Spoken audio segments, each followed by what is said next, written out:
어떤 할아버지가 전철을 탔습니다. 밤에 전철을 타니까 좀 빈자리가 있어가지고 자리를 잡고 앉아서 이렇게 둘러보니까 옆자리에 앉아있는 청년이 머리는 레게머리에다가 밤인데도 선글라스는 쓰고 있지, 옷은 힙합풍으로 입고 있는데 이게 꼴이 가관입니다. 그래서 머리끝부터 쫙 이렇게 훑어 내려가면서 보다가 보니까 신발이 또 한 짝밖에 없어요. 그러니까 너무 이게 한심한 거예요. 그래가지고 그 청년한테 물어봤습니다. 어쩌다가 신발 한 짝을 잃어버렸노? 그랬더니 그 청년이 대답했습니다. 아니요, 이 한 짝 간신히 찾은 건데요. 그러니까 이게 입장이 다른 거예요. 이 친구는 자기가 아끼는 신발을 잊어버렸다가 어떻게 그래도 한 짝이라도 찾아서 다행인데, 또 할아버지 입장에서 볼 때는 사실이 뭔지를 모르기 때문에 그는 신발을 뭐 하다가 얘는 이렇게 잃어버리고 다니는가, 그런 식으로 보게 되는 거죠. 분명한 사실을 알지 못할 때 우리는 그냥 우리가 갖고 있는 관점대로 판단하고 봅니다. 여기 성경에도 사도행전에도 바로 그런 얘기가 계속 나왔던 거예요. 사도행전 2장에 보면은 오순절에 성령이 강림하여 온 족속의 모든 언어로 그들이 하나님의 큰 일을 이야기하기 시작했어요. 그랬더니 사람들이 놀랬지만은 어떤 사람들은 저 사람들이 지금 아침부터 세포도주에 취했다, 이렇게 판단을 한 거예요. 그 사실이 무엇인지를 알려고 하기 전에 쉽게 자기의 관점대로 그냥 선언을 하고 판단을 하는 거죠. 그런 일을 오늘 본문에서도 이따가 또 보게 될 것입니다. 그 전에 우리가 지난주에 그리고 그 전주에 봤었던 이 사도행전 3장에 대해서 다시 생각을 해본다면 3장 전반부에서는 여러분이 이미 잘 아시는 것처럼 베드로와 요한이 성전에 들어가다가 미문 옆에 있었던 안전뱅이가 나면서부터 안전뱅이 됐던 그 거리인이 너무 안타까워가지고 그를 일으켜 세우고 이 친구가 막 뛰어 돌아다니고 이렇게 하는 놀라운 기적이 일어났던 것을 봤습니다. 그것을 목격한 사람들이 속속 솔로몬의 포치라고 하는 솔로몬의 그 행각으로 모여들었어요. 이 사람들 머릿속은 굉장히 복잡해졌을 거예요. 지금 기적이 벌어졌는데 이게 보통 기적이 아니라 이사야서 35장 6절에 예언됐던 것처럼 그 날이 되면은, 어떤 마지막 그 날이 되면은 저는 자가 사슴같이 뛸 것이라고 그랬는데, 이거는 자기네들이 다 알거든요. 얘는 태어나면서부터 태생적으로 불구거든요. 이 아이가 그냥 일어나는 게 아니라 걸어 다니는 게 아니라 사슴같이 뛰는 걸 본 거예요. 그렇다면 바로 오늘이 이사야서에 예언됐던 그 날인가? 근데 바로 그 앞에 절을 보면은 그 날이 되면은 여호와께서 너의 구원자를 보내겠다고 그런 거거든요. 그리고 나서 그 얘기가 나오는 거라고요. 그러면 이들의 머릿속에는 이 사람들은 어려서부터 성경을 알았던 사람들이에요. 줄줄이 외웠던 사람이에요. 그게 딱 떠올랐을 겁니다. 교회를 오래 다녀도 성경을 계속 읽지 않고 외우지 않은 사람은 안 떠올라요. 근데 이 사람들은 그냥 태어나면서부터 그렇게 외우고 읽었던 사람이니까, 그리고 정말 억압 속에 살면서 메시아에 대한 소망이 있었기 때문에 그게 딱 떠올랐을 거예요. 그날이 되면은 저는 자가 사슴과 같이 뛰리라 했는데 그 기적을 본 거예요. 그러니까 솔로몬의 행각에 모여가지고 이들은 서로 자기의 의견들을 와글와글 나누고 있었을지도 모릅니다. 그것을 기회로 삼아서 이제 베드로가 이것이 의미하는 바가 무엇인지를 쭉 설명하면서 정말 복음이란 무엇인가를 그들에게 전한 거예요. 그 날이 이르렀고 약속했던 그 메시아가 오셨다는 것을, 예수 그리스도로 왔다는 것을 전했어요. 그리고 너희들이 그런데 그를 못 박아 죽였다라는 얘기를 했던 거죠. 근데 그렇게 말을 하고 있는데 누군가가 나타나기 시작했어요. 1절을 보시면은 사도들이 백성에게 말할 때 제사장들과 성전 맡은 자와 사두개인들이 이르렀다라고 되어 있어요. 예루살렘 종교 지도자들이 당도한 겁니다. 그들은 세 그룹으로 구성이 되어 있었는데 첫 그룹은 제사장이었고, 둘째 그룹은 레위인 가운데서 선별한 성전 경비대, 이들이 이제 성전을 책임지고 맡아 관리하는 사람들이었어요. 이 사람들은 이 사도들이 예수님에 대해서 전하고 복음을 전하는 게 사실 마땅치가 않았어요. 그런데 이 사람들보다 더 그것을 싫어했던 사람이 세 번째 그룹이었는데 사두개인들이었죠. 그들은 정말 너무 싫었던 거예요. 여기서 싫어했다는 단어는 아주 마음이 불편하고 동요되어서 거슬리고 성가셔서 견딜 수가 없다는 얘기입니다. 근데 이 사람들이 어떤 사람입니까? 이 사두개인들이라는 사람들이 2절 같이 읽어볼까요? 예수 안에 죽은 자의 부활이 있다고 백성을 가르치고 전함을 싫어하여. 이 사람들은 부활에 대해서 말하는 게 정말 너무 싫었어요. 이 사람들은 솔로몬 때 그 아론 계열의 대제사장이었던 사독 혹은 사독의 그 후손이라고 자부하는 사람들입니다. 그러면서 성전 관리와 운영을 맡은 헬라화된 당시의 엘리트들이었어요. 그러니까 가장 첨단 문화에 익숙해 있고 사회적 지위도 굉장히 높았던 평신도 귀족 지배계층 사람들이었습니다. 매우 물질주의적이었고 자신들의 위치를 유지하기 위해서 로마에 협력해가지고 계속 부를 쌓아가고 권력을 갖고 있었기 때문에 사회적으로는 존경을 받을지 모르지만은 유대인 백성들이 굉장히 싫어했어요. 그럴 경우에는 더 집착하게 되는 게 있는데 더 정치적인 데에 집착을 하게 됩니다. 근데 정치적인 사람들은 굉장히 성경 해석에 있어서 보수성을 띄어요. 이게 굉장히 희한한 일인데 요즘 시대에는 안 그럴 것 같죠. 근데 계속 그래왔어요. 지금 한국 교회에서도 가장 보수적인 층들이 정치하고 결탁이 돼 있어요. 그리고 사회 불의와 약자들에 대해서 관심을 갖는 사람들은 우리가 볼 때는 그렇게 보수적이라고 생각되지 않는 사람들이에요. 이 사람들이 얼마나 보수적이냐면은 성경에서 토라, 모세의 오경 외에는 인정하지 않았어요. 거의. 그런데 바리새인들과 서기관들은 자신들의 장로들의 유전이라고 말하는 전통과 수많은 규례들을 다 같이 따랐던 사람이에요. 그런데 이 사람들은 오직 오경 외에는 인정하지 않았어요. 그러니까 오경에는 부활에 대한 얘기가 없기 때문에 니네들이 하는 게 틀렸다라고 말할 정도로 철저하게 오로지 성경 중심적이었지, 그 앞에 신앙의 선배들이 살아왔고 경험했고 그렇게 해왔던 모든 것들을 인정하지 않았을 정도로 굉장히 보수적인 사람이에요. 이 사람들은 그러니까 예수의 제자가 와가지고 예수님이 부활했다라는 얘기를 하는데 이거는 말도 안 되는 얘기인 거예요. 이건 있을 수가 없는 얘기를 지금 하고 있기 때문에 이단 중에도 저런 이단이 없는 거예요. 조금 파가 다르고 해석이 달라서 서기관과 바리새인 같은 거는 할 수 없이 참아내겠는데 이거는 말도 안 되는 것을 주장하는 사람이기 때문에 너무 싫었어요. 이 세 부류의 사람들이 성전 전체를 관리하는 종교적 지배자들이었어요. 이 사람들이 왔어요. 결과는 뭘까요? 예상대로입니다. 3절 뭐라고 되어 있습니까? 그들을 잡음에 날이 이미 저물었으므로 이튿날까지 가두었으니. 결국 그들은 베드로와 요한에게 손을 댔어요. 여기는 원래 의미는 그냥 그들에게 손을 대다요. 성전 소유죄로 아마 명목을 그렇게 해서 체포를 하고 구금을 시켰을 겁니다. 공정한 재판이 없이 그들을 처벌하는 것은 불법입니다. 이것은 오늘날에도 불법이고 2000년 전에도 깨어있는 문화에서는 그렇게 하면 안 되는 거였어요. 법치국가에서 어떻게 사람을 임의로 처벌을 합니까? 그거는 있을 수 없는 일입니다. 게다가 날이 저물었어요. 이건 유대 전통에도 안 맞아요. 그래서 그들을 그냥 감옥에다 구금해 놨었죠. 왜냐하면 내일 날이 밝으면은 종교 재판을 할 수 있는 모든 권한을 가진 사람들을 다 불러 모아서 이제 청문회를 해야지, 재판을 해야지 그를 처벌할 수 있는 거였기 때문에 그렇습니다. 이런 일들을 볼 때 우리가 예수의 증인으로 산다는 것은 어떤 걸까? 여러분 좀 이해가 가십니까? 예수님을 위해서 예수의 이름으로 살면은 만사가 형통하고 하나님께서 보호해 주시고 사람들도 다 좋아할 것 같죠.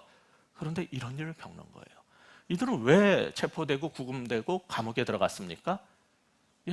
예수의 증인으로 예수의 복음을 전했기 때문에 그들은 잡혀간 거예요. 예수님의 증인으로 산다는 것은 이처럼 예상치 못한 삶을 겪게 되는데 상당 부분 그 예상치 못한 것이 복음 전할 때 겪는 협박, 미움, 어려움일 수 있어요.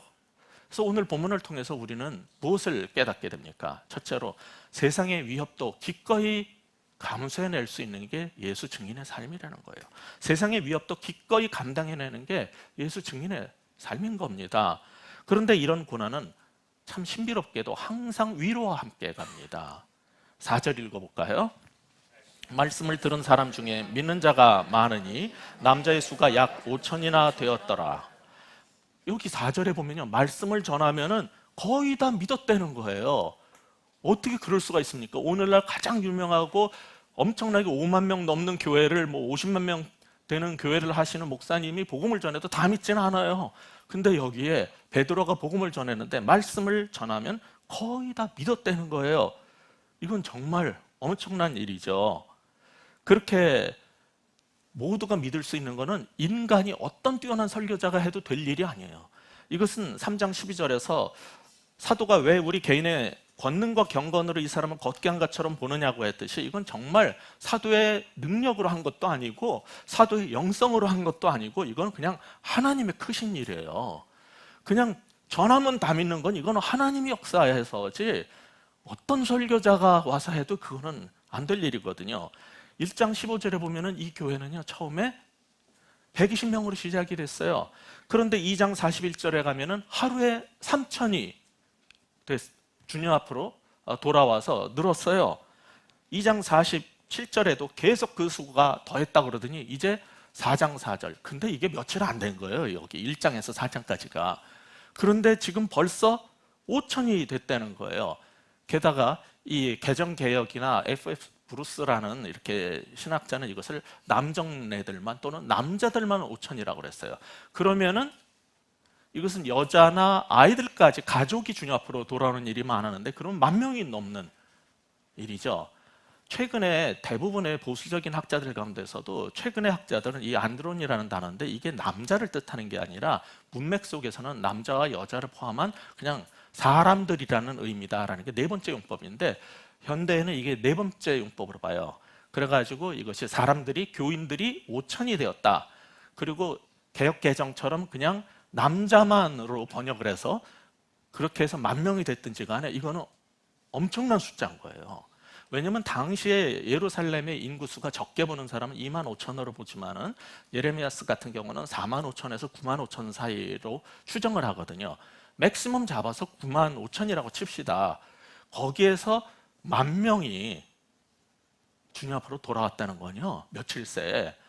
이건 엄청난 일이에요.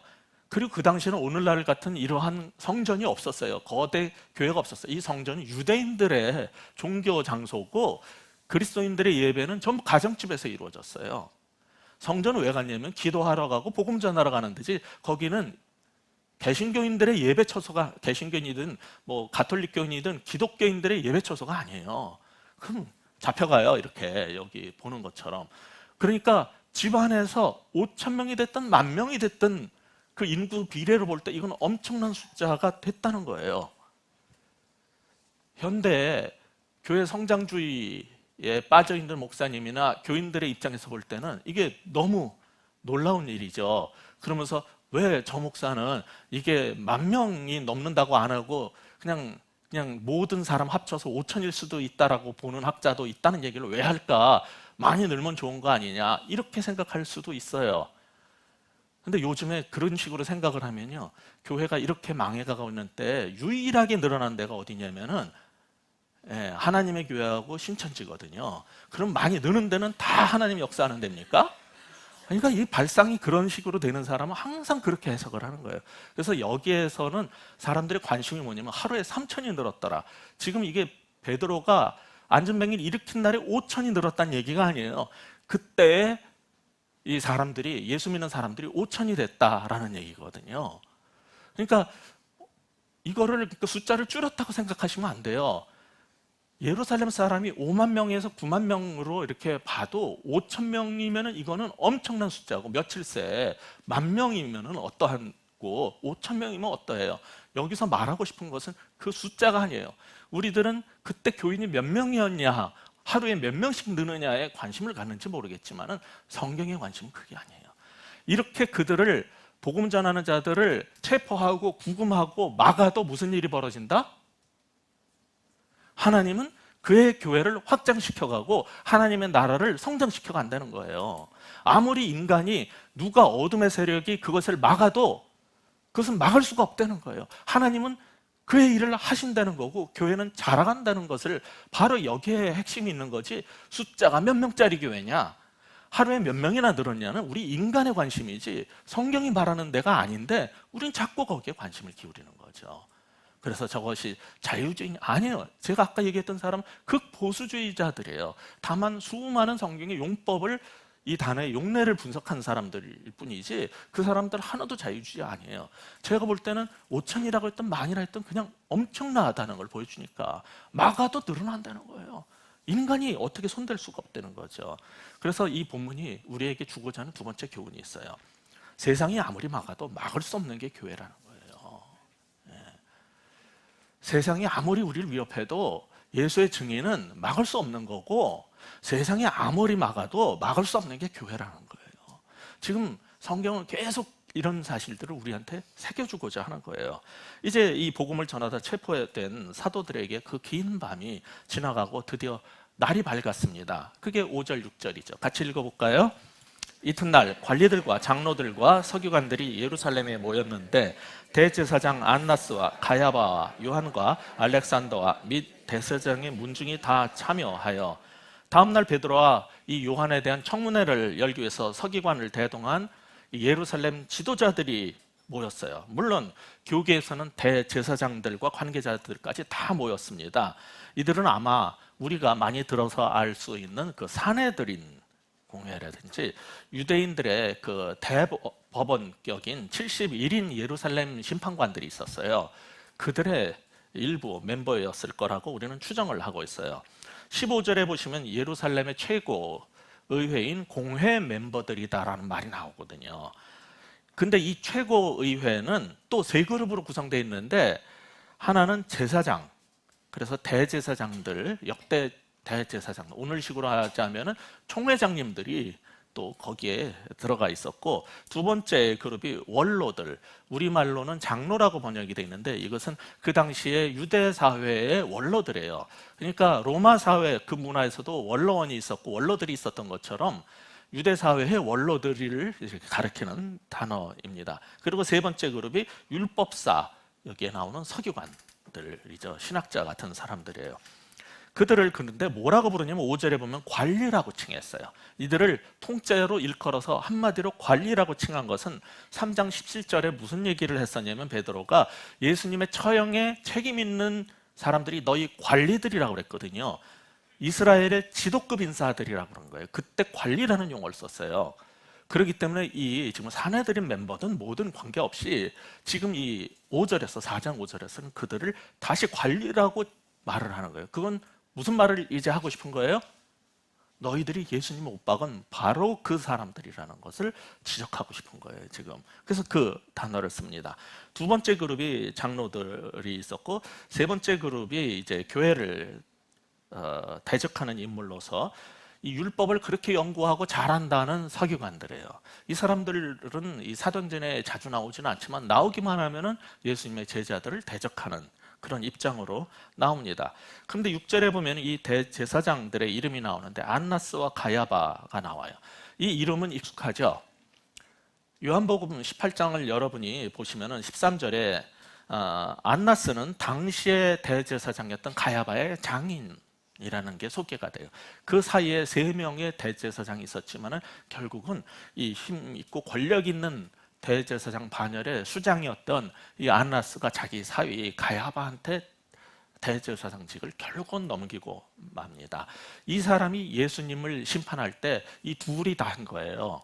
먼저는 이 안나스, 안나 혹은 뭐 다른 이름으로도 이렇게 라틴어로 하면 여러 이름으로 이제 기록이 되어 있는데 이 사람이 예수님을 신문하다가 나중에 가야바한테 넘겨요. 그리고 가야바는 그를 신문하다가 빌라도한테 넘겨요.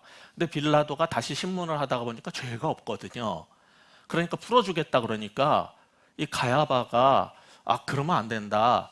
한 사람이 죽어서 온 백성을 구하는 게 나은 거 아니냐라는, 그게 무슨 뜻인지도 모르고 막 말을 해요. 근데 실제로 그렇게 되는 거예요. 근데 사실은 안나스가 이 사람을 죽여라, 십자가 그냥 못 박아라 했을 때 그냥 할 수 없어가지고 베드로가 이 빌라도가 싫다고 그랬는데 공격을 뭐라 그랬냐면 우리에게는 시저 외에는 왕이 없다 이래 버리니까는 빌라도가 죽이지 않을 수가 없는 거예요.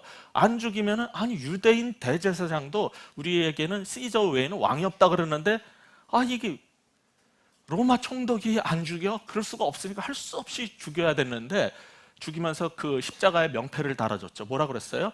유대 왕이라고 써놨어요. 그랬더니 그러면 안 된다. 그거를 자칭 유대인의 왕으로 고쳐라 한 게 바로 이 가야바예요. 이 악질들이 다시 그 자기네들이 죽인 예수님의 제자인 사도 베드로를 신문하러 모인 거예요. 이게 지금 상황이. 그러니까 아주 그냥 대대로 아주 교회를 힘들게 하는 사람들이 지금 또 집합을 한 거예요. 총집합을. 그 반열까지 다 모아왔어요. 그 이후에는 별로 다른 데 기록이 많지 않은 사람들이지만 그들이 다 모여서 청문회를 하는데 이 청문회에서는 이게 좀 이상해요. 7절 읽어볼까요?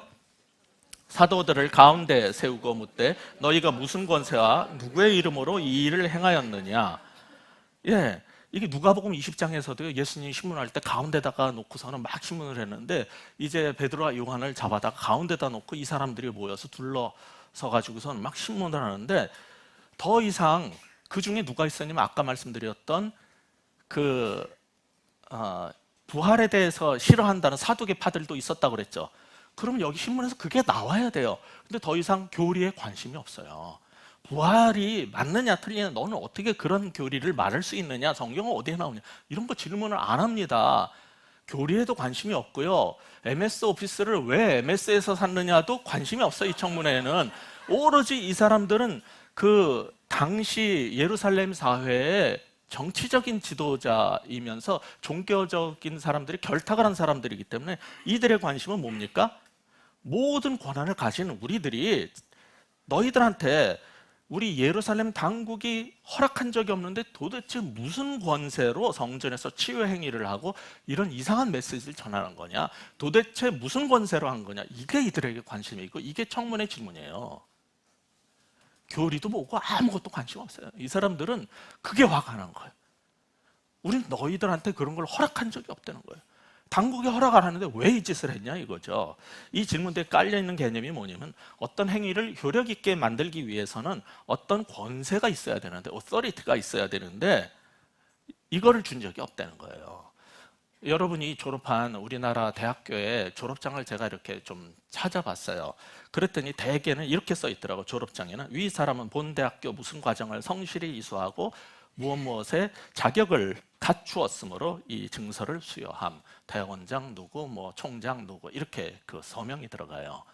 여기에 보면 무엇을 우리가 갖추었다. 그래서 준다는 거죠. 근데 제가 이 신학 MDiv 학위를 받았던 이제 그 고등카넬에서 줬던 졸업장이 있어요. 그거를 이렇게 봤어요. 거기는 뭐라고 써 있냐면 고등커넬 신학대학원의 총장과 교수는 매사추세츠 주정부에 의해 주어진 이사회의 권위와 부여된 모든 권한을 행사하여 이제 김덕수에게 MDiv 학위를 수여하며 그 학위에 관한 모든 명예와 권한과 특권을 증언하는 신학대학원의 시일로 증언을 하고 이사회의 권한 부여에 따라 서명을 하고 매사추세츠 주와 사우스 해밀턴시가 부여한 권한을 더하여 1991년 5월 10일자로 졸업장을 수여한다. 총장 로버트 E. 쿨리, 이사장 빌리 그레엄 이렇게 사인이 들어가 있어요. 이 한 장의 졸업장에 지금 authority, 권위, 권세, power, authorized라는 단어가 너댓 개가 나와요. 그러니까 이게 졸업장에 대한 개념이 다른 거예요. 한국에서는 졸업장을 내가 힘써가지고 내가 그 자격 갖춰서 받았다 이거고 지금 이 신학계에서 제가 받았던 졸업장에 써 있는 거는 물론 그런 개념으로도 볼 수 있고 게다가 신학교육은 영적이니까 세상하고 관계없을지 모르지만 그렇게 생각할지 모르지만은 미국이든 영국이든 한국이든 나가서 목회를 하고 공식적으로 인정을 받으려면은 교육 당국의 주정부의 권위로 허락된 게 필요하다는 거예요. 그래서 모든 이런 자격은 그 authority가 있어야 돼요. 그 권위가 주어지지 않은 건 다 무효가 되는 거예요. 그러니까 이들의 관심은 우리가 그런 권한을 수여한 적이 없다는 거예요. 거기에 대해서 이제 베드로가 대답을 하는 게 8절에서 10절까지죠. 같이 읽어보겠습니다. 이에 베드로가 성령이 충만하여 이르되 백성의 관리들과 장로들아 만일 병자에게 행한 착한 일에 대하여 이 사람이 어떻게 구원을 받았느냐고 오늘 우리에게 질문한다면 너희와 모든 이스라엘 백성들은 알라. 너희가 십자가에 못 박고 하나님이 죽은 자 가운데서 살리신 나사렛 예수 그리스도의 이름으로 이 사람이 건강하게 되어 너희 앞에 섰느니라. 예, 아멘. 이 7절에서 무슨 권세와, 근데 그 다음에 이어지는 말이 있었죠. 7절에 무슨 권세와 누구의 이름으로. 그러니까 이들은 개념이 있었어요. 뭐냐면 그 권세하고 누구의 이름으로가 이퀄인 거예요. 무슨 권세로 이 일을 했냐? 그러면 누구의 이름으로 이걸 했냐? 이게 딱 연결이 되는 거예요. 이게 그 당시의 개념이거든요. 그래서 지난번에도 우리가 3장 후반부에서 봤지만 계속 너희들은 내 권능으로, 내 경건으로 이렇게 생 것처럼 자꾸 생각하는데 그거 아니야. 예수의 이름으로 했다는 거예요. 무슨 힘으로? 예수의 이름이 힘이라는 거예요. 예수의 이름이 권세고 힘이고 파워고 오서리티라는 거예요. 그걸 가지고 대답을 한 거거든요. 그러니까 지금 다시 그 얘기를 하는 거예요. 그런데 이렇게 당당하게 말하는 거는 어떻게 이 많은 사람들이 권력자들이 서 있는 데서 베드로가 그 어부 출신이 이렇게 당당하게 말을 할 수 있겠어요? 여기 8절 시작할 때 보면은 성령이 충만하여. 성령이 충만해서 성령 충만은 무엇을 우리에게 허락하냐면 증인이 될 수 있는 힘을 줘요. 그래서 성령이 충만해가지고 말을 하는데 어떻게 이 안진뱅이가 일어났냐? 그것을 구원이라고 표현했는데 영혼의 구원과 몸의 구원을 다 함께 말하는 그런 식으로 이해를 하면 되죠. 이 사람이 어떻게 일어나게 됐느냐? 그리고 구원이라는 것이 영혼까지 포함해서 말한다면 그것은 오직 예수의 이름으로 일어난 일이다라는 것을 딱 증언을 하는 거예요. 베드로의 머릿속에 있는 거는 무슨 권세로 했느냐? 누구의 이름으로? 예수의 이름으로. 예수의 이름이 그 권세고 그게 파워고 그게 힘이라는 거죠. 그거를 증언을 한 거예요. 그러니까 여기서 중요한 거는 예수의 이름으로 우리가 지난주에도 봤었지만은 그것과 함께 중요한 게 있어요. 성령 충만이 주는 게 뭐냐는 거예요. 성령 충만은 바로 이러한 당당함. 감옥에다가 밤새 가둬놨고 여기서 잘못되면 죽는다는 거 알아요. 그런데도 당당하게 예수의 이름으로 했다라고 말하게 만드는 거. 도대체 이게 뭐냐는 거죠. 이게 거듭난 사람들의 성령 충만을 받은 사람들의 모습이라는 거예요. 그런데 생각해 보세요. 성령 충만을 받았다고 당당해지면은 어떤 부흥사들은 보면요, 교회에서 부흥회라든지 집회를 하든지 뭐 할 때 보면 막 반말해요. 막 욕도 해요. 막 중간에 세상에 무서운 게 없어요. 그런 걸 말하는 게 아닙니다. 성령 충만을 받았다고 무례하고 아주 무절제하고 그렇게 버릇없고 그러지 않아요. 그런데 우리말 8절을 보면은 뭐라고 번역을 해놨냐면은 백성의 관리들과 장로들아. 이 젊은 베드로가 이 노인네들 앞에서 가지고 야 장로들아 그랬을 것 같아요. 왜 이렇게 번역을 해놨는지 모르겠어요. 다른 지금 새로 번역한 성경들은 사실 헬라어에는 반말이 없어요. 영어도 그렇지만은. 그리고 저는 문맥 뉘앙스도 그런 게 아니에요. 그래서 그렇게 번역 안 합니다. 백성의 지도자와 원로 여러분들 이렇게, 그리고 교계 어른들 앞에서 여러분의 질문에 대해서 제가 답변하겠습니다. 그 말이거든요. 근데 굉장히 관리들과 장로들아. 9절 후반부도 보면은 여러분의 신문사항인 이 사람이 어떻게 구원받는, 치유받는 선한 일이 일어나는지에 대해서 말씀드리겠습니다. 그 말이거든요. 여러분이 그렇게 질문을 하셨으니 친애하는 지도자 여러분 앞에 제가 설명을 드리겠습니다. 그런 거예요.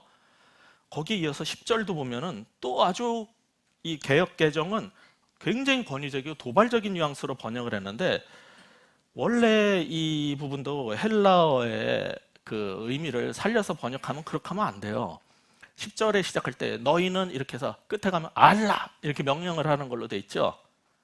그런데 지금 표준세 번역은 여러분 모두와 모든 이스라엘 백성은 이것을 알아야 합니다. 이렇게 번역을 해놨어요. 현대인의 성경은 여러분과 이스라엘 백성은 모두 이것을 아셔야 합니다. 한국식으로 이제 존칭까지 써놓았어요. 이게 원래 헬라어 그대로 번역을 하면 이러이러한 사실이 알려져야 합니다라는 수동태예요. 이것은 히브리식의 에스겔서나 이런 것이 하나님의 이런 크신 일들이 알려져야 한다라는 것을 직역한 헬라어 방식이거든요. 근데 우리말은 이거를 막 장로들아 알라 막 너희가 막 이렇게 해놔가지고 이제 맞붙어서 막 싸우는 것처럼 느끼게 만들어놨어요. 그런데 그렇지 않습니다. 성령의 충만을 받았다고 그렇게 거만해지고 오만해지고 앞뒤 모르고 이렇게 막 그런 식으로 욕하고 반말하고 이렇게 되지 않아요. 담대함은 같지만은 베드로처럼 굉장히 정중하고 정말 그들의 질문에 대해서 친절하게 이것이 무엇인지를 차근차근 이렇게 대답을 하고 있는 그런 광경입니다. 그러면서 이제 9절 10절에서 말하는 건 이 병자가 죽음의 권세에서 구원을 받아 나음을 입은 것은 우리가 한 일이 아니라 여러분이 죽인 그 분을 살리신 그 부활하신 예수님의 이름으로 또 하나님의 권능으로 된 일이라는 거예요. 이 말을 할 때 이 지금 사용하고 있는 단어들이 사실은 베드로가 미가서 5장 4절을 성취하고 있는 겁니다. 미가서 5장 4절에 보면은 그가 여호와의 능력과 그의 하나님 여호와의 이름의 위엄을 의지하고 서서 목축을 하니, 목축이 뭐냐면 목자 노릇을 한다는 뜻이에요. 그러니까 이 사람이 목자 노릇을 지금 하고 있는데 양을 치듯이 말을 하는데 그 일을 할 때 어떻게 하냐면 그가 여호와의 능력과 여호와의 이름의 위엄을 의지해서 한다라고 예언되어 있었거든요. 베드로가 지금 그걸 하고 있는 거예요. 예수 이름의 권세로, 예수 이름으로 내가, 즉 그 권세와 그 이름을 의지해서 내가 이 일을 한다라고 말을 하는 거예요. 그러니까 이 사람들이 볼 때 지금 이게 마지막 날에 벌어질 일이 막 되죠. 베드로가 지금 하고 있는 말 대답이 자기네들은 그냥 정치적인 관점에서 무슨 권세로 무슨 이름으로 이 일을 하느냐 했는데 이 사람이 말하는 거 들어보면은 이거는 아는 사람은 다 아는 거예요. 예언이 지금 성취되고 있는 거예요. 한마디 한마디 속에 이걸 다 깔고 말을 하는 거예요. 그렇다면 결론이 뭡니까? 오직 그 이름의 권세, 그 이름의 영광만 의지해서 지금 치유했고 구원을 받을 수 있다 그러면 12절 이게 결론이 돼버리는 거예요. 같이 읽겠습니다. 다른 이로서는 구원을 받을 수 없나니 천하 사람 중에 구원을 받을 만한 다른 이름을 우리에게 주신 일이 없음이라 하였더라. 그렇기 때문에 이 예수 이름 외에는 구원받을 길이 없다는 거예요. 이 예수 이름만으로 유일하게 구원받을 수 있다는 거예요.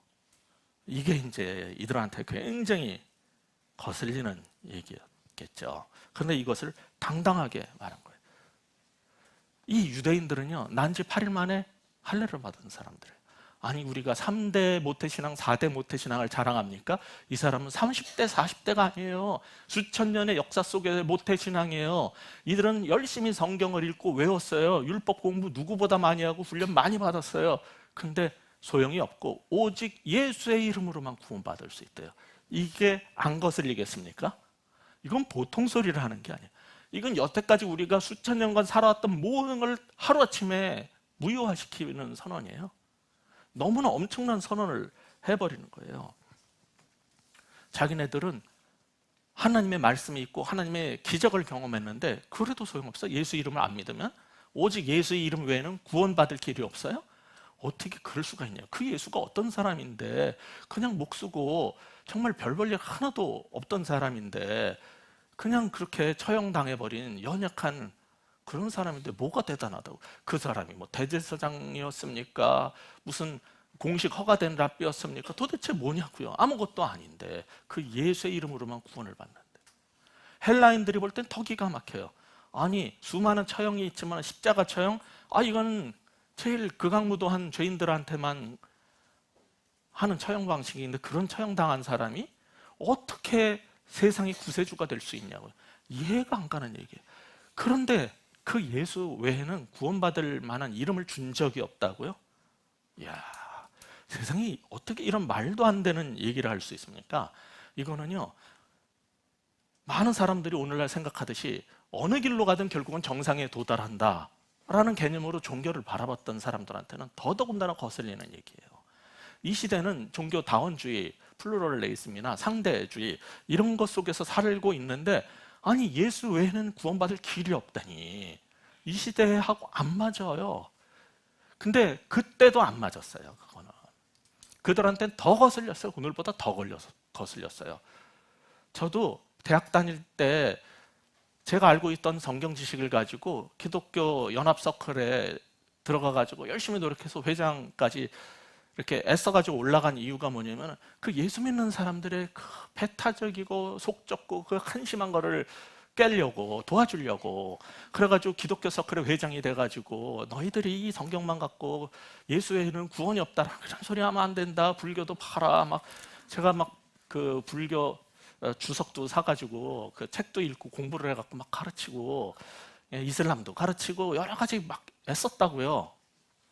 근데 하도 안티로 살다가 보니까 하나님이 너무 이게 한심하고 그러니까 보다 안 돼가지고 굉장히 특별한 방식으로 저를 완전히 깨버렸어요.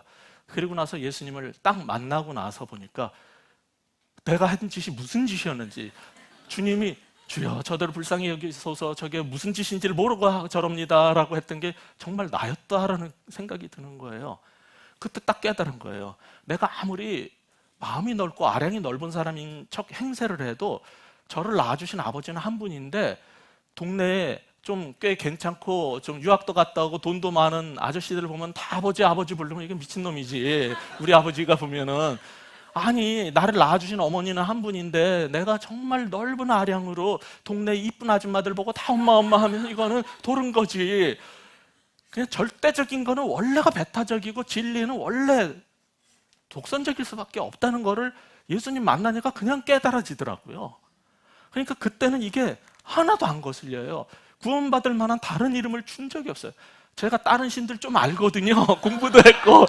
근데 이게 도저히, 왜냐하면 정말 귀신 들린 사람의 귀신을 쫓아야 되는데 이게 아니 남이면 내가 도망가면 돼. 근데 예수님 열심히 믿다가 교회에서 자꾸 은사 집회하는데 쫓아다니셔가지고 어머님이 귀신이 들었었는데 귀신을 쫓아야 되는데 내가 알던 모든 그 영역과 내 속에 있는 모든 염력과 모든 신의 이름으로 안 되는 거예요. 그리고 여러분 귀신 들린 사람이랑 같이 한 집에서 자봐요. 이상한 소리 나고 막 이래봐요. 이게 자다가도 깨가지고 일어나가지고 귀신을 쫓아야 되겠다. 근데 안 돼요.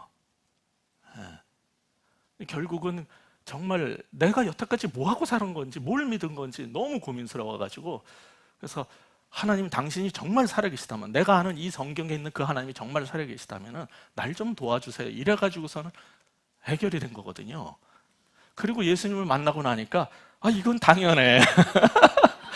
구원받을 만한 다른 이름을 준 적이 없는데 아니 뭐 그렇게 마음이 넓으셔가지고 이 길로 가도 되고 저 길로 가도 되고 다 올라가면 정상이 될 거고 어떻게 그런 소리를 그래 니앱이 그렇게 많이 그러면 화를 낼 사람들이 자기는 굉장히 그 아주 폭넓은 사람인 것처럼 행사하는 걸 보니까 너무 이제 딱하게 된 거예요. 옛날에 그러던 제 모습이잖아요. 근데 이 겸손한 태도로 임했던 이 베드로가 그런 얘기를 쭉 하다가 이제 진짜 복음을 전해야 되겠는데 그들이 구원받을 만한 다른 이름을 준 적이 없기 때문에 예수의 이름을 믿으면 구원을 받아요. 근데 예수의 이름을 믿고 구원받으려면 전제돼야 될 게 있어요. 뭐냐면 자기의 죄를 회개를 해야 돼요. 제가 지난번 시리즈에서 구원받는 믿음 시리즈에서 첫 번째로 했던 게 그래서 회개 없는 구원은 있을 수 없어요. 성경에서는. 그건 다 가짜예요. 한국 교회에 그렇게 많은 교인들이 있어도 엉터리가 많은 이유는 회개를 진정으로 하지 않은 그냥 종교인들이 많아서 그런 거거든요. 그러니까 베드로가 지금 정확히 그 얘기를 하고 싶은 거예요. 그래서 10절에 보면 그 예수를 당신들이 십자가에 못 박아 죽였다라는 말을 다시 또 꺼내는 거예요. 그 전에. 아니 이거 앞에 했잖아. 그래서 다 잡혀왔잖아요. 그러면 이제 그 앞에 심판관들이 있으면은 좀 이거 세상 살 줄 아는 사람이 이렇게 안 해요. 그 다 자리를 가려서 말을 해요. 근데 이건 예수의 이름 외에는 구원받을 수 없다. 그럼 그 이름 믿고 구원받으면 되는데 그 전에 필요한 게 있어요. 너희들이 죽였다는 거예요. 너희들이 그 죄인이라는 거예요. 회개해야 구원받는다는 걸 너무나 정확히 알고 있었기 때문에 이거 누가 시킨 거예요? 8절에 성령이 충만하여. 그리고 누구 따라한 거예요? 예수님이 회개하라 천국이 가까웠느니라. 그렇게 시작하신 그 예수의 제자거든요. 그러니까 너희 죄가 이거다라고 지적을 해주는 거예요. 회개의 복음은 정확하게 전해야 되는 거예요. 그러면서 선언을 하는 게 11절입니다. 같이 읽겠습니다. 이 예수는 너희 건축자들의 버린 돌로서 집 모퉁이의 머릿돌이 되었느니라. 예수님은 건축자들이 쓸모없다라고 이거 별거 아니네 뭐에다 써 그리고 내다 버린 돌이에요. 그런데 하나님은 그 돌을 하나님의 집을 짓는데 여기에 그 머릿돌 집 모퉁이의 머릿돌이 되었다 그러는데 이거는 오늘날의 이 머릿돌이 여러분 건물 지어놓고 나가지고 거기에다가 큰 돌판을 하나 딱 해서 거기에다가 뭐 2016년 뭐 10월 며칠 완공 뭐 이름 뭐 이렇게 써놓는 그런 거 아닙니다. 이거 이 돌이라는 건 뭐냐면은 건물을 지을 때 그 당시의 건축 방식에서는 이제 벽면이 이렇게 닿는 곳이 그 하중을 받는 곳이거든요. 거기다 큰 돌을 세워서 모든 그 양쪽 벽들의 하중을 받게 하는 거예요. 그리고 그걸 기준으로 해서 이제 돌들을 옆으로 쭉 쌓아가고 이쪽에도 이렇게 만들죠. 그러니까 제일 건물을 지을 때 중심이 되는 큰 돌이 이 모퉁이 돌인 거예요. 쓸데없다고 그랬지만은 이제 옛날의 성전이 아니라 하나님이 새로운 건축물을 짓기로 작정을 하셨어요. 그게 뭡니까? 교회인데 이 교회는 돌로 짓는 게 아닌데 반석 대신 예수 그리스도를 모퉁이 돌로 딱 삼아가지고 그 사람들은 쓸데없다라고 버린 돌이에요. 근데 하나님은 그 예수를 가지고 교회라는 건물을 짓는다는 거예요. 그래서 이 예수가 이 교회라는 새로운 건축물의 중심돌이 돼버린 거죠. 모든 하중을 그가 다 받을 거예요. 모든 건물의 벽들의 무게를 그 돌이 다 받을 거예요. 그렇게 해서 만들어진 게 오늘의 교회거든요. 그런데 이 구절이 시편 118편 22절의 인용이에요, 사실. 근데 달라요. 뭐가 달라졌냐면은 시편 118편을 보시면은 그냥 건축자들이 버린 돌이라고 그랬어요. 그런데 여기 지금 4장 11절 본문에서는 너희 건축자들이 버렸다고 그랬어요. 너희가 버렸다라고 구체적으로 지적을 해요. 그냥 건축자가 버린 게 아니라 나를 신문하고 있는 이 관원들, 종교 지도자들, 예루살렘의 지도자들, 너희가 버린 돌이라는 거예요. 분명히 이건 너희가 버렸다는, 너희가 이를 버렸다는 것을 지적을 하고 있어요. 버렸다는 단어도 사실은 이 똑같은 시편 118편 인용이 복음서에도 다 나와요. 근데 사도행전은 헬라어 다른 단어를 썼어요. 이게 그냥 버렸다가 아니에요. 여기서는 경멸하고 모욕했다라는 거예요. 그 단어를 썼어요. 너희가 경멸하고 모욕해가지고 내팽개친 그 돌을 하나님이 새 건축물 교회의 모퉁이 돌로 삼으셨다라고 구체적으로 지적을 하고 있는 거예요. 그러면 그들이 한 일이 뭐예요? 우리가 버렸고 우리가 그를 모욕했고 했던 모든 것들에 대해서 죄를 묻는 거예요. 거기에 대해서 그들은 회개하고 돌아와야 되는 거예요. 하나님은 구원을 하시는데 참 이상하게 일하셔요. 인간이 생각할 때 가장 합리적이고 좋은 길이 있는데 그걸 왜 안 하시는지 모르겠어요. 그리고 사람들이 쓸데없다라고 내다버린 돌을 갖다가 써요. 이 패는 쓸데가 없다고 생각해서 던진 패를 써요. 하나님은 우리 인간의 이성으로 볼 때 이렇게 하는 게 이게 잘 될 것 같고 좋은 것 같은데 그걸 안 쓰세요. 내 지혜와 능력으로 막 해가지고 이제 성공할 거야 했는데 그것이 바로 파멸의 지름길이라는 것을 우리는 깨닫게 되고 이거는 도저히 될 일이 아니야 했는데 예수 안에서 믿음으로 예수 이름으로 나갈 때 그 절망의 그 패가 다 이건 망할 수밖에 없는 패가 어떻게 성공을 불러일으키는지 그게 하나님의 일이에요. 그 일이 가장 도드라지게 나타난 데가 바로 이 하나님 나라의 일이죠. 구원은 우리 인간이 생각할 때 정말 열심히 종교 생활하고 열심히 믿고 성경 공부 열심히 하고 그러면 이렇게 쌓아가면 될 것 같은데 그런 게 아니라 인간이 가장 이해할 수 없는 방법으로 구원을 하세요. 건축자의 버린 돌로 교회를 세우시고요. 너희들이 모욕하고 멸시하고 무시해서 내동댕이 쳐버린 그 돌로 나는 구원을 베푼다는 거예요. 그게 하나님의 일이에요. 그래서 마지막으로 우리는 뭘 깨닫게 되냐면 세상이 아무리 생각해도 알 수 없는 게 하나님의 구원의 길이라는 거예요. 세상이 우리의 머리로 아무리 머리를 굴려도 안 되는 거예요. 그래서 하나님 나라에 안목이 없는 사람들은 이게 나의 최선의 선택이라고 생각하지만은 그게 나중에 최악의 선택으로 밝혀지게 되는 거고, 인간의 눈으로 아까 말씀드린 것처럼 절망의 순간이라고 보였던 그 순간이 내가 회복되는 그 과정일 수도 있는 거예요. 하나님은 아무리 우리가 생각해봐도 알 수 없는 방법으로 구원을 베푸신다는 것을 여러분이 받아들이셔야 돼요. 이 가운데 혹시 아직 예수님을 만나지 못한 사람이 있다면은 여러분이 정한 방식으로 하나님이 일하셔야 되고, 여러분이 생각했던 신이어야 되고, 그걸 버리시기 전에는 여러분은 구원받을 수 없어요. 여러분이 갖고 있었던 모든 것들을 버리고 그 예수의 이름을 믿는 것밖에는 성경은 말해요. 구원받을 다른 길이 없다는 것을 생각해 보세요. 이 초대교회 3천, 5천씩 늘은 사람들 가운데 대다수가 누구예요? 예수를 멸시하고 버렸던 유대 백성들이에요. 그들에게 복음이 전해지고 하루에 3천씩 돌아와서 하나님은 놀라운 반전을 일으키신 거예요. 건축자의 버린 돌로 모퉁이 돌을 삼으시는 반전을 일으키셨던 분들이 예수님과 제자들을 배척했던 그 사람들을 가지고 초대교회를 만든 거예요. 이 반전의 하나님 앞에 나가려면은 내가 이해 안 되지만 그 예수의 이름으로만 가능하다는 것 기억하시고 그 이름 앞에 나오는 여러분 되시길 바랍니다. 기도하겠습니다.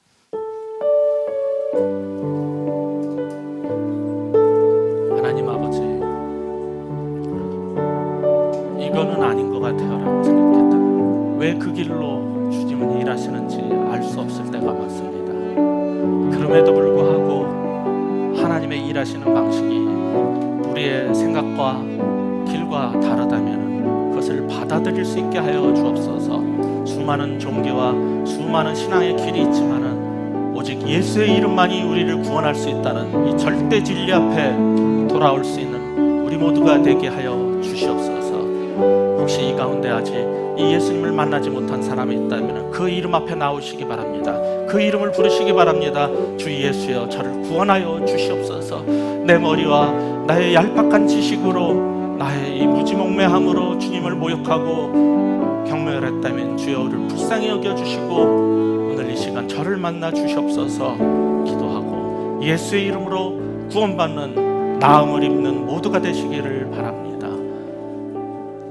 아버지 하나님, 이 시간 간절히 구하오니 주여 우리 가운데 임하시고 성령 우리를 충만케 하여 주시고 우리의 구원자가 되어 주시옵소서. 예수 그리스도 이름으로 간절히 기도합니다.